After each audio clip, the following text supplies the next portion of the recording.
but I think that's just. I think that feels very Dakar. Right, where is? Oh no, this is my cultist who was establishing a cult.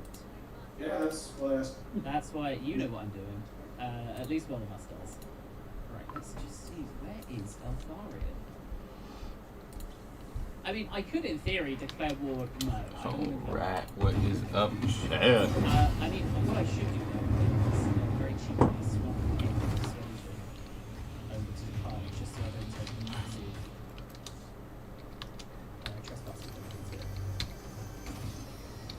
I mean, right now you do not care that much about the trespassing penalties. No. Because you're already with good standing, good-ish standings with Eltharion, and you do want to attack him very soon. Someone said Josh Trade or Green Arrow Revival when Green will always be my first child. But if it ever happens, you know we'll all be streaming every single day.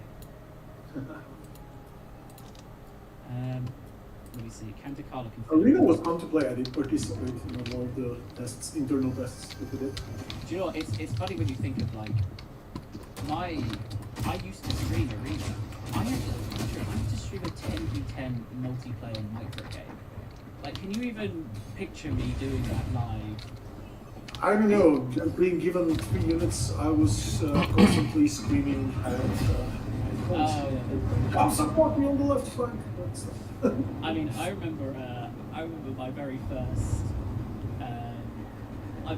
stream on Arena. I wasn't meant to be like streaming at that point. It wasn't like meant to be published or about work and I was at Gamescom on like a big stage, and we just announced Boudica, and I was showing off Boudica live to all of these journalists, and I was killed maybe 20 seconds into the battle. I sent my war dogs out, and they just ran into like hidden stakes or something in the grass. All of them dead, and I was like, so that's how the dogs work. They kind of just die. But it's very, very funny. Did you establish a code there? Did I what? Did you establish a code before so clicking we can see what's going on here. So the abandoned shrine is there. We just want to see that starting to be leveled up. This is the Green Knight. What are you doing? There's nothing over on you, buddy. You stay in your lane. Where is Eltharion that we're in? Damn. Ah, there he is. Where did he come from? I think he was over here, right? He was at war with Marathi. Oh, is he still at war with Marathi? Oh, he is. Yeah, most probably. You can't pay someone to end a war, can you? End the war. Yeah. It's like the opposite of the game, I guess. Look, just make.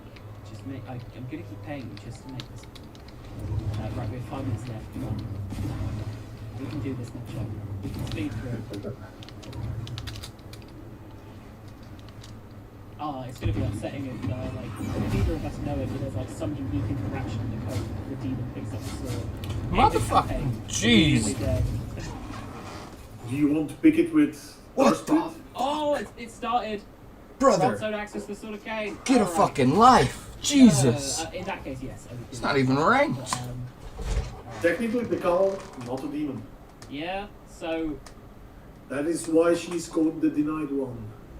She has been denied demonhood. She will not be denied, hopefully, the Sword of Cain. Okay, this is it. We are. Alright, we're just gonna.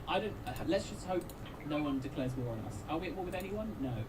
Is it true? I'm going to put you on the spot because I don't know if it's true. Is it true that if you're not at war with someone, the game will start to nudge the AI towards declaring war on you? If you what? If I'm not at war with anyone, will the game nudge the AI towards making sure there's some war there, or can I just sit here in relative peace? No, I don't. So again, not my area of expertise. I'm hitting you with a rumor that I saw on Reddit. So this is. We don't have anything that checks if you are already at war or not. That's good to know. So there we go. We're debunking live on stream. Come on, let's 8 turns. Oh, even I don't even know if we physically have the time to end 8 turns. What if he declares war on me? I'll have to run from him until it's time for me to kill him. Alright. Let's not bring over the sisters. Okay. Let's just stick near him. We've got no diplomatic penalty, so, you know, we're all fine to just be close. 8 turns. That's a lot of turns. It is. For those of you tuning in as we end turn 8 times to try and get the Sword of Cain, hope you're enjoying the... I'll take Not a it. breath pact. Yeah, take that. Yeah, It's sure. fine. I'm not going to suffer any, I like... mean, you are going to become very unreliable after that, but it looks like we have the... pact with Slanesh can help. Not gonna lie, I fucking love this surfing. You know, he's like, oh, you've given me all this stuff, helping me out. You defeated Murati for me, I did, and look, I think it's just... and Murati is the cult of pleasure, so you are the real Slanesh. Exactly. You know, it's only High Elves and me who own property on Ulfland now, so it's all come back. You know, we're all happy. We're all Your whole army is right here beside me. exactly. We're all fighting together. We all hate whoever we hate, and you've declared war on me again. All right, that's fine. If you want to, this is great because Altharion will keep loving me if I. I think this is, so again, this is not the AI making it so that because you are not in war, they declare war on you. You just entered in a non-aggression pact with a faction. Yeah, This it'll is be at because war with Murati. I've damaged the relations with them, right? Yeah. If I didn't want war with Marathi, I probably could have.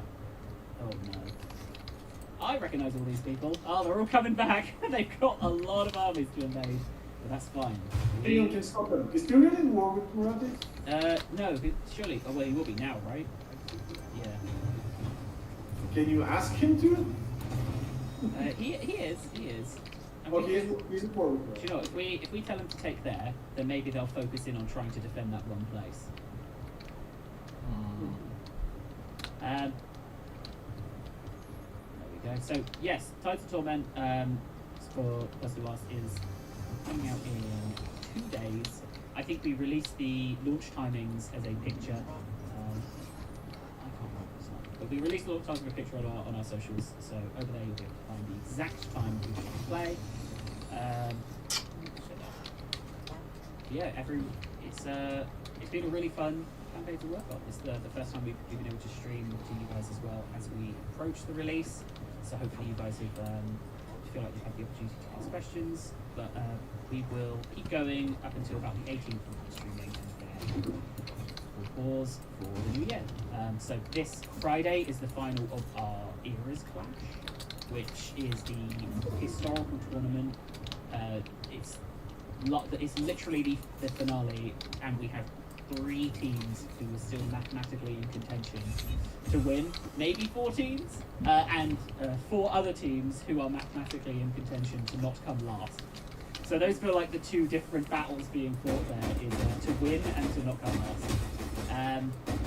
We'll see who manages to win it, but I think it's the Fishy Takes, which is Jackie Fish and Andy's take, and the Holoskinks team, which is Cleo and Remaster of Sotek. So it's effectively Warhammer versus History is the finals of the Eras Clash. Unfortunately, I don't think they're actually playing each other, so it'll be whoever can destroy their opponent the most. Oh, that is so tempting to attack. Leave Malekith out of it. We have technically we don't have more time, but let's. There's only 3 turns left. We can do this one. We can do this. We can get the sword. You think about that. All that time I wasted on that garrison battle that we immediately lost. It's oh, there you go. 5 p.m. GMT is Tides of Torment release. But yeah, we'll see who manages to come out on top of the Eras Clash. Basically, right at this time, but on Thursday. Have you a favorite unit that you worked on in this DLC? Oh, damn. I mean, it's gotta be the Dreadnought unit. That's just the most unique thing. So, yeah, and I remember how many internal meetings we had. How are we going to keep this unit? How is it going? How are we going to make it possible and awesome? That sort of stuff. Because there was there was a time where the Dreadmore played quite differently. Yeah, with its first iteration, the Dreadnought couldn't actually burrow under the ground and move around. It was just Being targeted and all that. it could still move just with the deep tunneling ability, but would not otherwise move. So you needed to use the ability in order to move it, which made players, internal players, that is in LQAs, use it a lot more like a static artillery, because it does have a ranged attack, because it does have one on the tabletop, and they use it as an artillery piece, which is not how we intended for it to be used. It is predominantly a melee monster that just happens to have a ranged attack. The ranged attack is not that strong. So you need to maneuver it carefully. It's a very micro-intensive unit. It's not the easiest one to use, but it's a lot of fun. I love it. Firstly, Is- I completely agree. is the Dribble is first- one of my favourites. Malekith's just killed Eltharion. Really? Yeah. So you now have to fight. Well, who's going to get the sword? Ah! Oh, now you want peace again, huh? Now that you've done your damage over here. Oh you no, should, he you should can't have go paid through. more attention than just attack Malekith. I told you he should have attacked Malekith. I told But you that. you would have to fight that battle probably, because if you auto-resolve, then you would not be able to. Oh. There it is. Yeah. That's a so. Oh It's my probably there. gosh. It's probably there. Milcho, no! All of those armies! We can't. Sometimes things just don't go as planned. No! It's one more turn, it's turned into. Milcho, if you have to go, that's absolutely fine. I just want to see the conclusion of trying to get the sword. I'm just going to march Takala down there and try and get the sword. I can't. He died the turn before. Surely some of these armies have got to move, right? I need this sword. I'm not even. I'm so focused. I was so focused on the sword. I've just been collecting trolls. I've not bought any text. Have I Yeah. got? I've got a cult here though. I could do the teleport my faction leader there. Yeah. Can you? Yeah. That's Yeah. what I'll do. I'll teleport there, and then Taskbit will get their next turn. Okay. And then we just hope a bunch of them leave. And they did. Well, I mean, Where's the sword? Is that the sword? I think the sword's there. Oh no, it's right next to Taskbit. is it there? I think that's the sword, right? I can see a little bit of red on them. Is that the sword? Yeah, sure. No, that's not the sword. There, is that? Oh my god. Oh, there it is. We've gone There it behind. is. We've gone behind them. Alright, here we Yeah. go. Okay. Woo! I could have Taskbit attack, but I don't want Taskbit. Yep. Taskbit would get the sword, right? Well, that's what you wanted. I don't want Taskbit to get it. I want Takala to get it. No, do you know what? This- You can give it to the Kala after that. Just get the sword. Okay, let's do this. Oh my gosh, hold on. Yeah, screw it. Yeah, Mario is going to be good. This is it. We've done all of this to unlock. Perfect. So we can actually do it on the stream. Okay. I hope Taskbit didn't die. I didn't check there. Okay. That's a ton of money. Have we got the sword? Do we get the sword? Oh, fantastic. Oh yes. So, have I got two? Oh no, Milcher. Because I won 3 battles, so just 3. Can I move it over? Can I move it over? Is it not locked to the person who claims it? Is that not how it works? No! No. No, Taskbit! It's stolen the sword! You cannot move It's it. stolen the sword!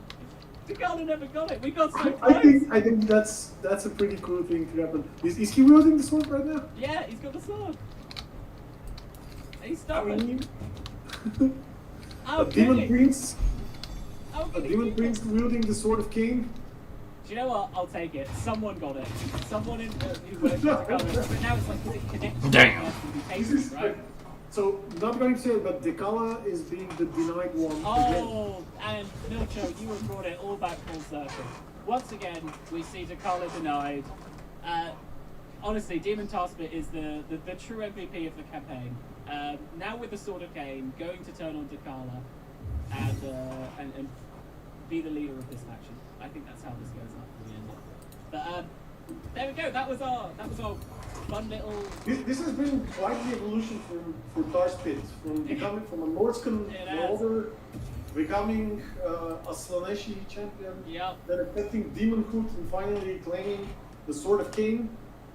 And there he is with the Sword of Cain. there we go. That is us. Thank you so much, everyone, for tuning in. Hopefully you had fun. I had fun. Not the ending I expected, but the ending I deserve. The new faction leader, Demon. Being denied again. Yeah. We will see you. I'll see you on Friday for Era's Clash. For those of you who've been following that along. Otherwise, we will see you. I think next Thursday with the Warhammer 1 original release builds. We'll have a look back all the way at that. But otherwise, we will catch you on Thursday for our showcase. So thank you very much, everyone. Thank you, Milkcho, for joining us. Thank you as well for having me. And we will catch you next time.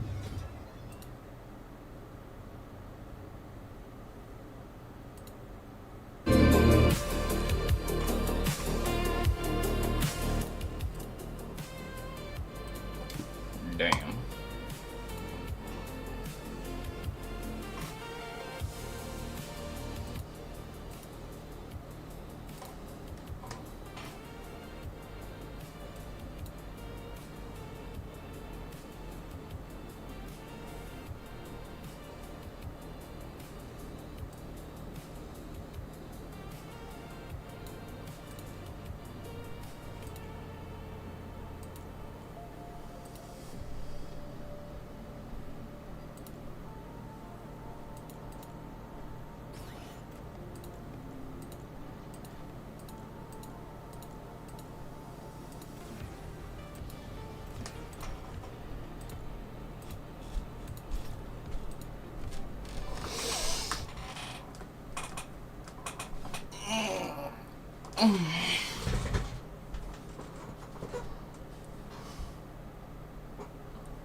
Have you seen the blizzard? When that guy takes the blizzard from Dunkin' Donuts and he puts like the clear cup next to it so you can see it's 183 grams of sugar. Okay, so this is it. Look at that stack of sugar cubes. So it's 34 teaspoons or 51.5 cubes of sugar. It's like you're just drinking sugar and ice. That is so bananas. Have you seen the blizzard?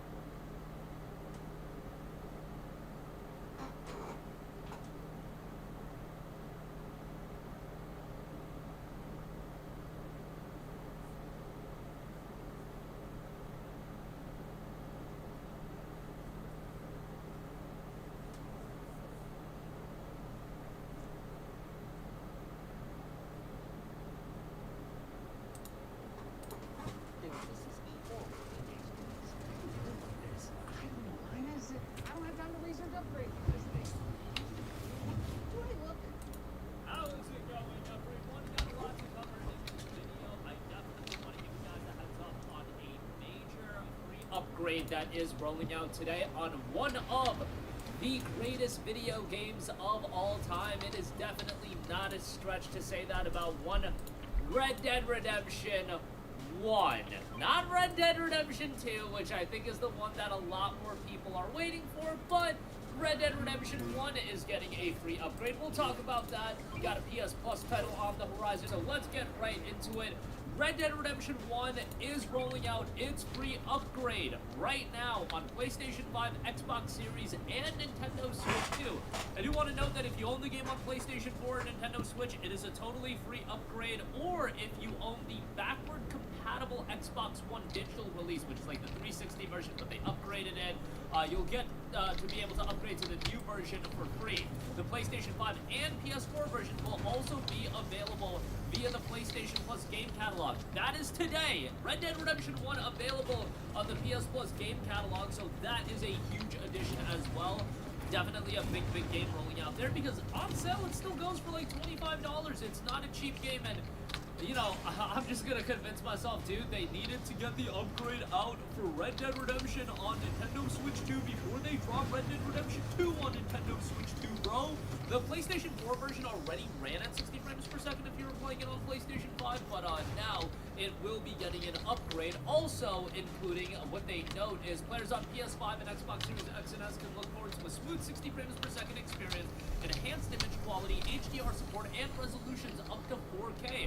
On Switch 2, we've taken full advantage of this new hardware with support for DLSS, HDR, mouse controls, and the same fluid 60 frames per second gameplay at a high resolution. So, there you go. With that, current owners on PS4, Nintendo Switch, or the digital backwards compatible version on Xbox Xbox One will be available to upgrade digitally for free. Anyone who owns the PlayStation 4 version can utilize the PlayStation 4 save data to pick up where they left off, and Switch 2 players can continue with their previous save data from the previous Switch console. These new console versions, created in collaboration with Double 11 and Cast Iron Games, will also be available in the GTA Plus Games Library and the PlayStation Plus Game Catalog on December the 2nd. So if you want to go back and revisit Red Dead Redemption 1, it's going to be available on Plus Extra. Plus Extra is still discounted, which, by the way, you can use the PayPal, pay in for 20% cash back, get yourself some PlayStation Store credit, and then essentially get PlayStation Plus even cheaper.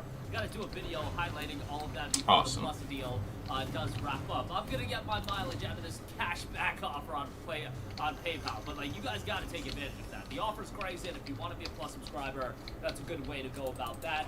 Obviously, for me, I'm waiting on that Red Dead Redemption 2 upgrade. I played through Red Dead Redemption 1. I want to say it was like a year ago. Yeah, like just about a year ago. And I had a great time with it. Red Dead Redemption 1 is still a great game. The story is great. The open world is great. The side content is really good. It's a smaller scale game, of course. It's kind of crazy to think about. In the span of 8 years, where we went from Red Dead Redemption 1 to Red Dead Redemption 2 is kind of insane when you look at the fact that it's been 7 years since Red Dead Redemption 2 came out, and look at the evolution in the last 7 years from Red Dead Redemption 2 to what's come out since. Now, Rockstar hasn't put out a new game, and we'll see with Grand Theft Auto 6 the evolution that Rockstar does undertake, but man, the scale of jump in quality of games from RDR1 to RDR2 in terms of size, scope, I know a lot of people like Red Dead 1 better, but in terms of sheer size, scope, visuals, Red Dead 2 is a significantly upgraded game, and that's what just happens after the course of 8 years, better consoles, more, a bigger budget, etc., etc. But Red Dead 1 still holds up, and John Marston is a goated main character, and then on top of that, you get Undead Nightmare as well. Undead Nightmare is a great expansion as well, and it would have been great if Red Dead 2 got a similar expansion like Undead Nightmare, but what can we do? We can't have nice things, so yeah, we're still waiting on that Red Dead 2 upgrade.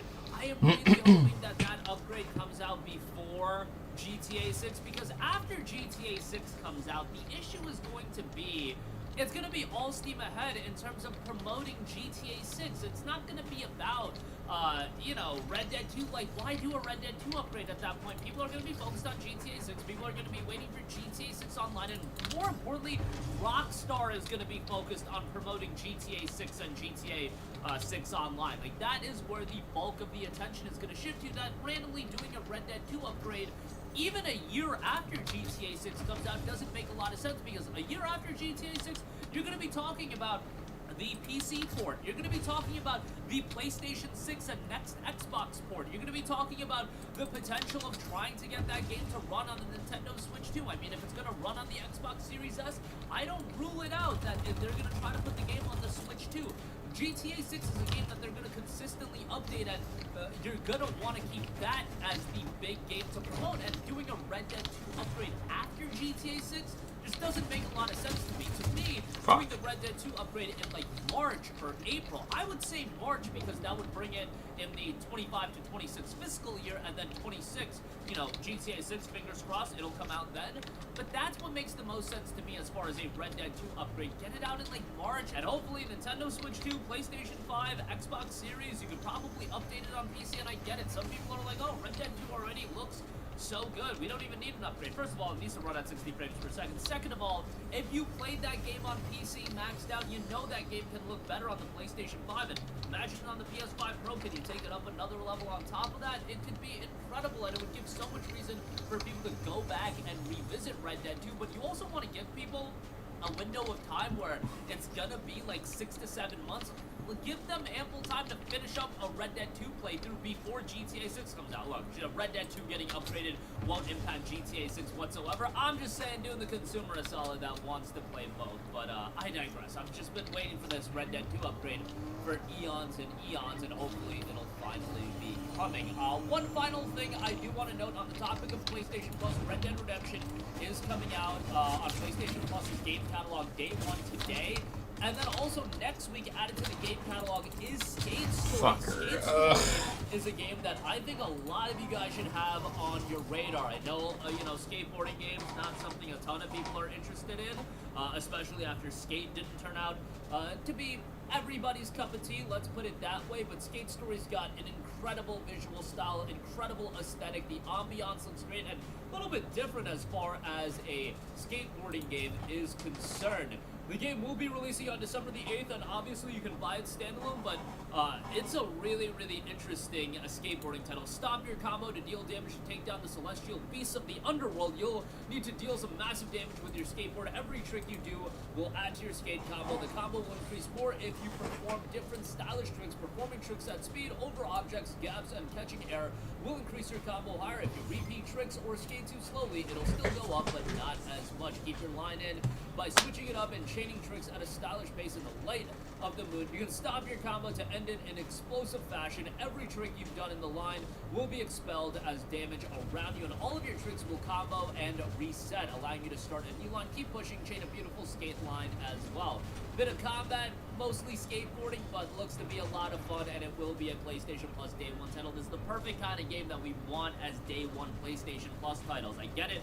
You're not going to get Ghost of Yote on PlayStation Plus Day 1, but a Skate Story, a Stray, a Tales of Kinzarazao, those are perfect games, and I would just like to see some more of those throughout the year, like 8 games of the Skate Story caliber on PlayStation Plus Extra every year. I think that would add a lot of value, but I'm happy that they're getting this one on Plus Extra. That's going to do it for me. Let me know all of your thoughts in the comment section down below. As always, let me know all of your thoughts in the comment section down below. Are you going to do another playthrough of Red Dead Redemption 1? Or are you just waiting on that RDR2 upgrade? I don't know, I'm waiting on that RDR2 upgrade, but I might go ahead and do another playthrough of Red Dead 1. Remember, Red Dead 1 isn't super lengthy either. It's definitely not at the scale of Red Dead 2, but, you know, that's a fine thing. You can complete it in 30 to 40 hours, play through Undead Nightmare, and then move on. And then also, let me know your thoughts on Skate Story. I think that's a game that you certainly should have on your radar. But that'll do it for me. Let me know all of your thoughts in the comment section down below. Thank you for watching, and goodbye. Hey guys, we hope you...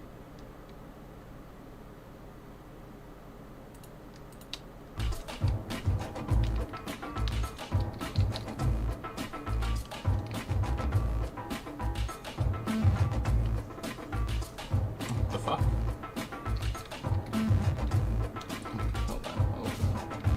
Bro, can I fucking... Oh, Jesus, fuck, please. This is the cleanest my desk. I wish my head blocker worked, man.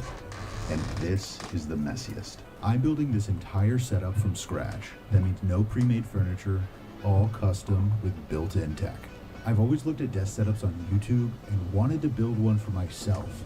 This is my attempt at doing that. I use my desk for almost everything. It has to handle working from home, gaming, and an ever-growing list of hobbies. To build my dream desk setup, it needs to have 3 things: built-ins for maximum storage, a tech cabinet for a clean desk, and hidden storage for easy access. With my software and mechanical engineering background and a sprinkle of delusion, I'm building things I've never built before, and I'm quickly realizing I might be in over my head. How does it do that?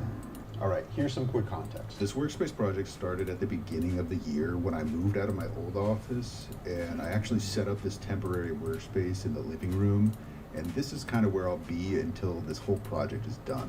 So far, I've completely demoed the space, installed new walls, updated the flooring, and even added some fresh paint. Now, the plan is simple. We are building custom built-ins across this entire wall. For my setup, that means centering my desk in the room with cabinets all around it, so whatever I need is always within reach. To be able to pull this off, we need to build a few things into it. First, it needs to have plenty of room for me to work, so I've planned for a 10-foot wide desk.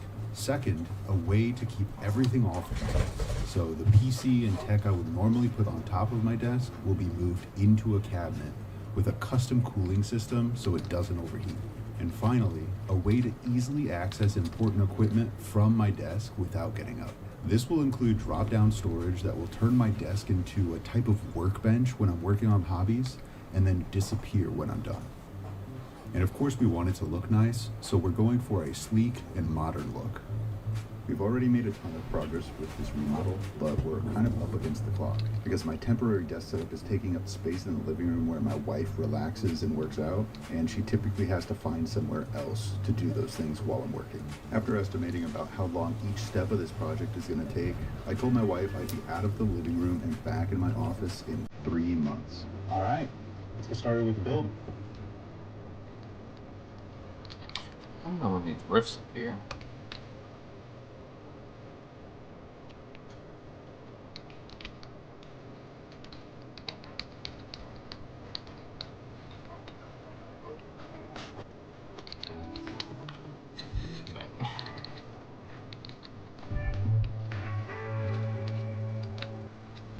These are the built-ins.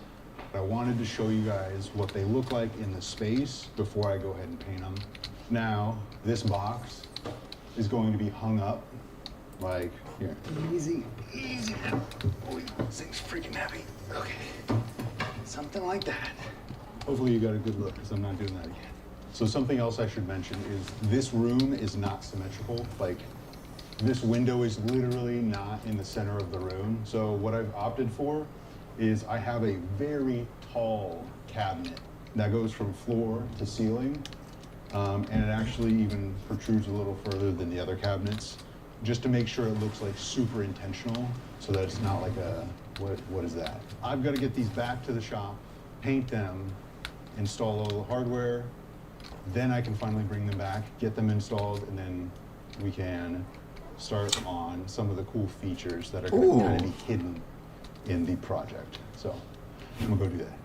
While these are getting painted, I went to go start working on building the desk, but then I realized we had a problem.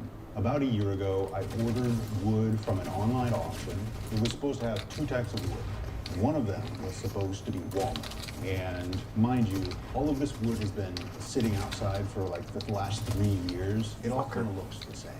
So I start taking some sandpaper to it to like really see what the wood is. And I go through all of the boards and none of it is walnut, actually. And the problem with that is that I've planned this entire space based on the color of walnut being for the desk. And mind you, I've already painted the walls, I've replaced the flooring with this idea.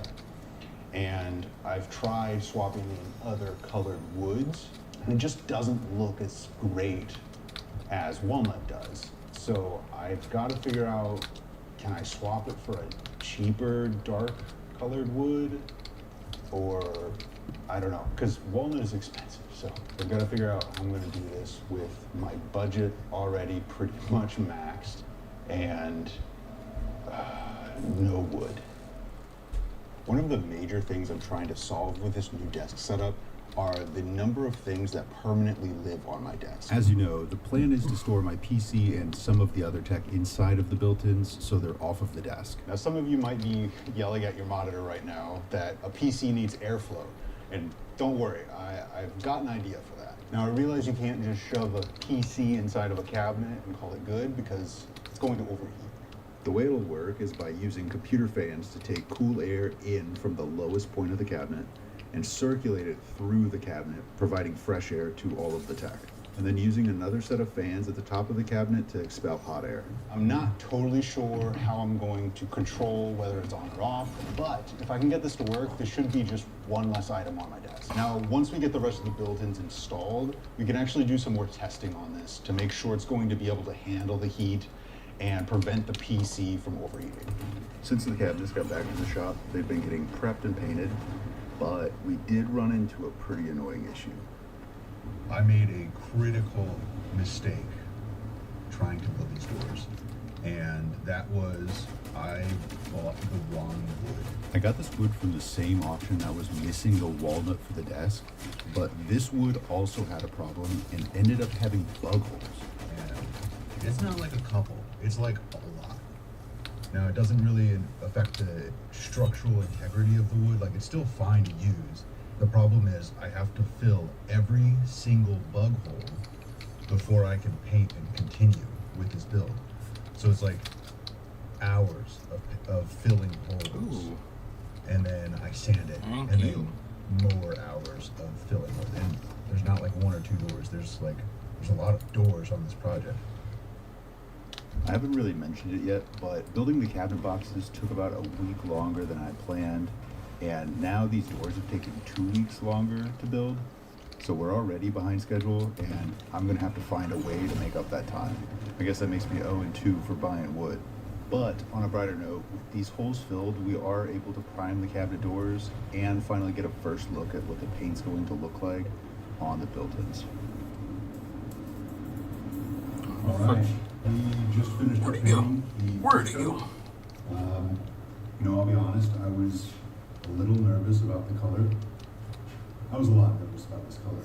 And after painting the first coat, I'm starting to feel a little better. I think it's a little lighter in here than in a dark blue. But I don't know, I think it looks pretty good. All that's left to do at the shop is add the finishing touches. After multiple delays and a few deadline extensions, these cabinets are finally ready to go home. But before I can install these cabinets, we need to figure out this walnut issue. The entire design of this office was based on a walnut desktop, but the wood that I bought didn't end up being walnut. After looking at a bunch of different options, Why is that things not like buying a upgradable? butcher block from Lowe's, or even buying Damn. cheaper wood that I could like stain a similar color, I ended up finding a guy about a half an hour away from me on Facebook Marketplace that was selling walnut at a price I couldn't beat. I ended up paying literally half the price that I'm used to paying for walnut, and that means that I Oh, can fuck actually me. match the original design still. So with that figured out, we can finally start installing the buildings. We are not having good luck today.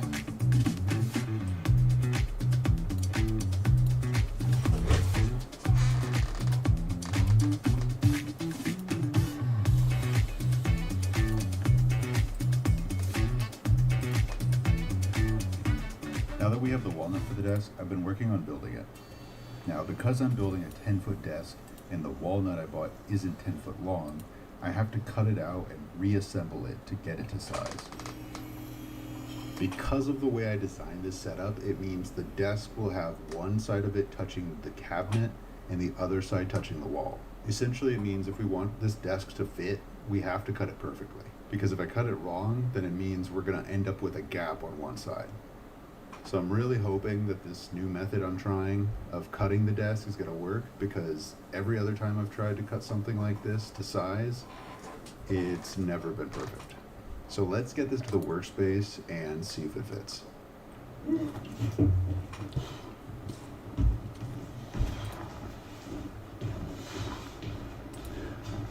Oh, it's backwards. Oh, shit. Oh, jeez.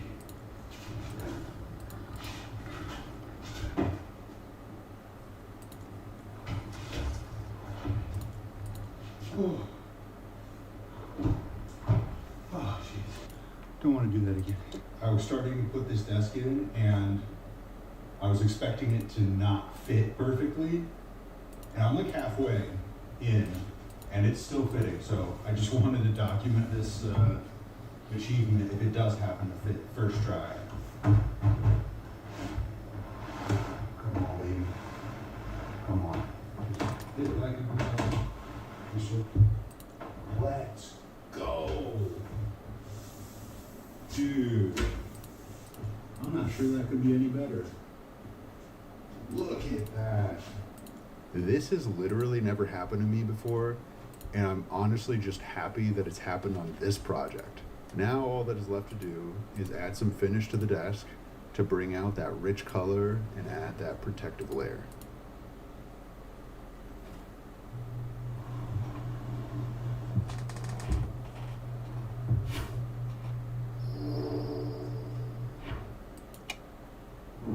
Okay, now that we have the lower cabinets installed, we can actually start to build that ventilation system we talked about earlier for the tech that's going in the cabinet. Now, we left off not knowing exactly how we were going to handle turning on and off the fans for the cabinet, but I found a really cool solution that I think is going to work really well. The coolest thing about this entire setup is actually this part right here. It's from a company called Cooler Guys, not sponsored, really appreciate the fact that I didn't have to build this from scratch. It's actually pretty affordable. So this device actually allows you to plug in computer fans, and you can actually set a temperature. So it's got a thermometer, and you can set a temperature for the fans to turn on. So essentially, I don't have to have all of these fans hooked up to my desktop and have my desktop handle when to turn it on, right? So like when my laptop is running and it's heating up the cabinet, this guy will be able to still manage it automatically. Now I've added intake fans to the back of the cabinet, which will pull air from the front of the cabinet at the lowest point. And this contraption I've been building is a housing to mount the fans to expel the hot air out of the highest point. I've also designed a spot for the controller to mount to the housing so that I can see the temperature of the cabinet from anywhere in the room. Now, this should all work in theory, but I haven't actually tested it yet. So let's do that now. To do a The amount real of test on dust this, this we guy's should try gonna and create suck a worst up case scenario, is fucking which is insane. basically just running the PC at its maximum load. Now, when I tested this with my PC on my desk, I was seeing temperatures around the mid-70s for both my processor and my graphics card. So we've been running these renders for about 8 minutes or so, and the highest temperature I'm seeing has been around 82, but it's sticking around the 80 degrees Celsius mark. Now that's a little bit higher than what it runs at when it's just sitting on my desk, but I did just check the specs on my CPU and GPU, and really if we're staying under 85 degrees Celsius, we should be fine. And just for reference, if we didn't have the ventilation system installed in the cabinet, the CPU could reach temperatures of 90 degrees Celsius in just a few minutes. And mind you, I haven't even adjusted any of the fan curves or anything like that. So if I adjusted that, we might be able to get even better cooling. But honestly, without messing with any of that, I think we can say this cabinet works. I've now officially moved all of the stuff off of my desk into this cabinet. So now that this project is done, I can get started on a project that I've been excited about since the beginning of this build. Okay, so the next really cool feature that I'm building into my desk setup is going to solve the problem of flexibility. Whether it's hobbies or working my 9 to 5, I do a lot of things at my desk. And that typically means managing a lot of stuff on and around my desk.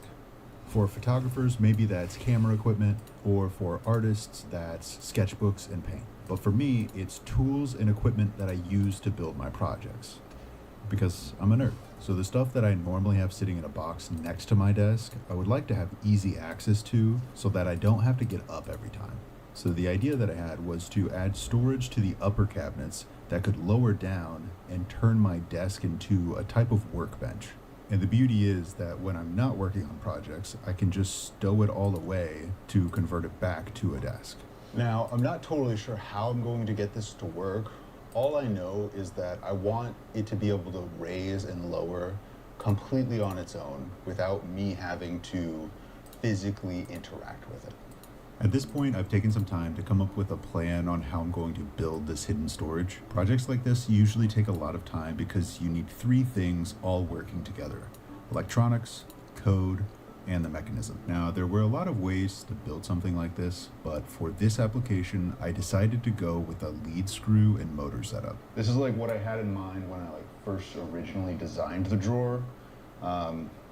Basic setup is I have a motor, and then I have this screw, the motor spins the screw, and then I have the drawer attached to the screw to go up and down.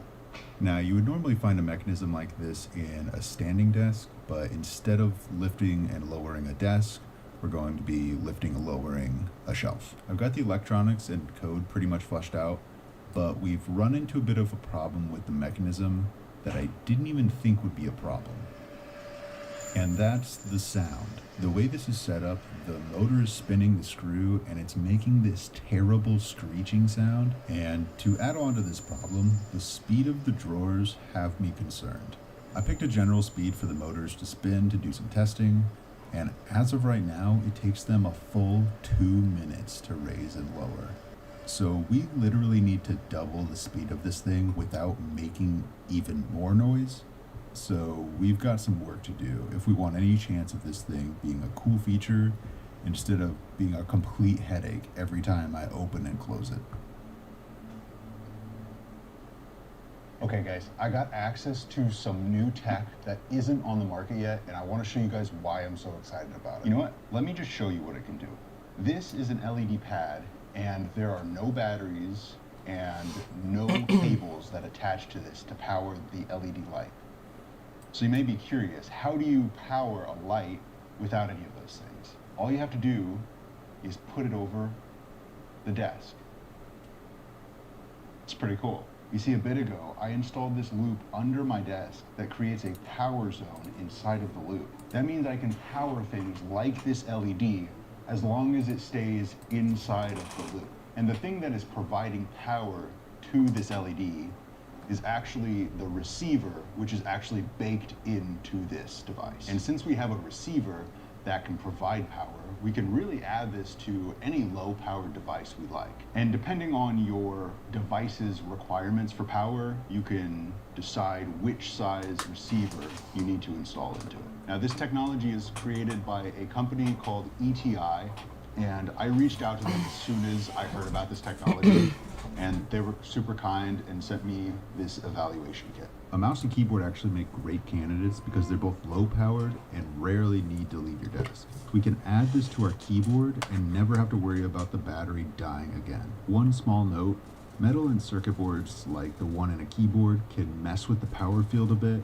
so hiding a receiver under the board isn't super reliable. So instead we'll be placing this charging puck directly in front of it. And since the keyboard stays stationary most of the time and still has a battery in it, I have the option to just turn on the system to recharge the battery and use battery power the rest of the time. Kind of like a hybrid approach. The quickest way to add a receiver to the device would be to use a dongle version of the receiver and just plug it in directly. But for devices like a mouse, this isn't the most practical form. As of right now, they don't sell mice with receivers built in, so if I want this to work for my desk, I'll need to add a receiver to the mouse myself. And because we will have a permanent power source, we could technically get rid of the battery for this device, which actually makes you wonder what the potential is here for creating a super light mouse. But designing a custom mouse that competes with other light mice on the market is a whole nother video. Wireless power wasn't even on my list of things that I thought I wanted in a desk setup, but now that I have it, I'm super excited to use Oh, it. shit. Now that we've got this wrapped up, we've got some fucking details banana. we need to figure out for this vertical storage. Okay, I feel like we are finally getting somewhere. I made a lot of adjustments and even swapped a couple of parts that I think are going to work better to allow it to move more smoothly without making all of the sounds it was previously making. Swapping these parts did in fact fix that squeak. The other issue we were running into was how long it took to open the drawer. Okay, so before we can get this hung on the wall, I want to figure out how long it actually takes for this drawer to open and close. I'm like really hoping we can get this to be under a minute. That would be like, I don't want to say worst case scenario, but anything over a minute kind of sucks, to be honest.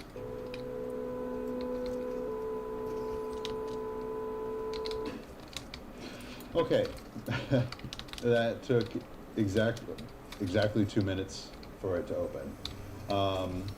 Not ideal. I literally ran to the fridge and got a drink in the time that this opened. So, okay, so I've doubled the speed of this motor. So theoretically, because there's not really that much of a load on this, this should be about 60 seconds. So let's see how fast we can get this to go.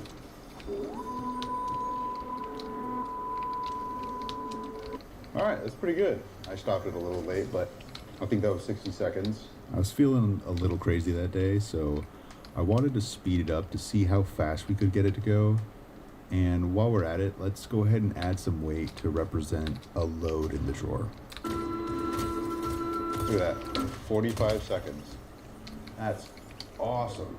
Now, the only other noise we are left with is this humming of the motor while it's moving, and to mitigate that, I'm adding some foam paneling inside the cabinet to catch as much sound as we can, because a cabinet like this kind of acts as an amplifier and makes it louder, so this should hopefully reduce the noise levels.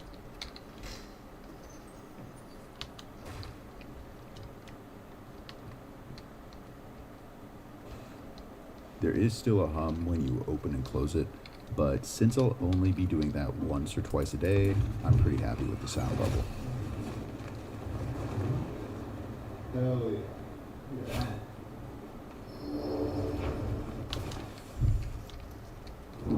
Okay, so my wife just left for band practice and I've got very limited time. But as you know, I basically took over her space in the living room over the last 5 months now. And I just wanted to find a way to say thank you to her, because I've basically been invading her space for where she works out, where she relaxes and reads. So my idea was to try to give her back her room and her space better than I found it. Now, while she's at band practice, I'm cleaning everything up, getting everything out, and actually setting up some new gym equipment, as well as kind of like a reading workout corner. Now I'm finally far enough in my build that I can actually start moving into the new setup, and that means I can actually move out of the space. When she got home, I thanked her for being so patient with the build and just being so supportive of what I do, and she was very excited to see her surprise. You're so sweet. I'm really happy I was able to do this for her, but the work on the office isn't over yet, so let's get back to it. We are getting so close to being done with this build, and I'm wrapping up a few things here and there, but we've got one last piece of the puzzle before this build is finished. You may have noticed the topographical mural in some of the renderings. The original design of this build is very modern and very sleek, but I wanted to add something to make it a bit more visually interesting and give it a bit more personality. So before we call this build complete, we have to recreate this topographical mural on the wall, and then we can see the entire build put together.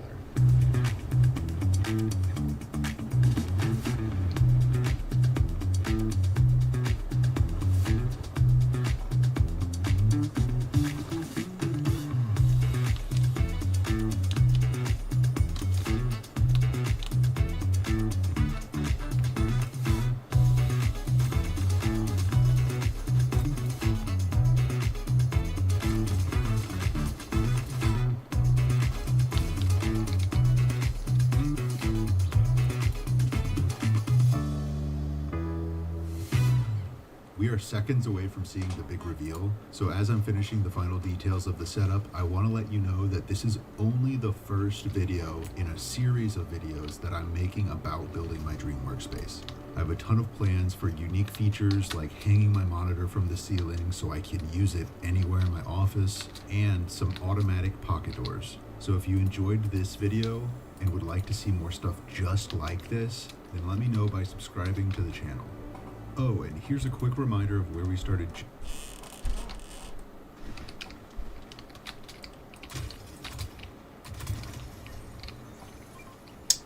Mind if I do?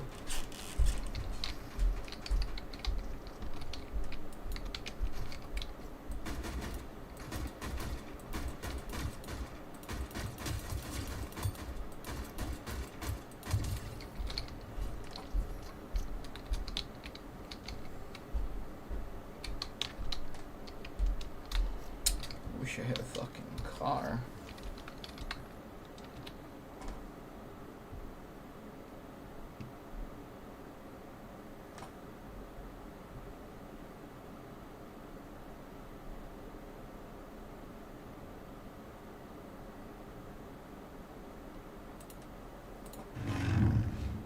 Cars lie to us. Motorcycles tell us that. This car is 50 years old. But what if it wasn't? 2 years ago, I brought this classic car back to life after it had sat for 20 years. After a lot of work, it's back on the road, but I found myself thinking that's not enough. Vintage cars are super cool, but modern cars are generally more efficient, powerful, and reliable than cars of yesterday. I want those things for this. One thing I could do is swap out the old engine for a modern one, getting the best of both worlds, but actually no, I can't. So what if instead there's a way to bring this old engine into the modern era, and maybe make even more power in the process? Today, I'm going to show you what I spent the past 8 months of my life working on, starting with what exactly is wrong with the car in the first place. So let me get you up to speed. This is my Datsun 280Z from 1978. And it's, kind of a piece of garbage. A lot of that is due to time being unkind to it, but also a lot is due to just how it is. Now, the car does run, and the fuel injection system on it technically works, but that's about where any positives stop. According to the original owner's logbook, this thing gets around 15 to 17 miles per gallon. That's not great, though old marketing materials say it should produce around 170 horsepower at the engine. Power is always lost as it moves through the drivetrain, so there's probably a lot less than that actually hitting the road. But how much less?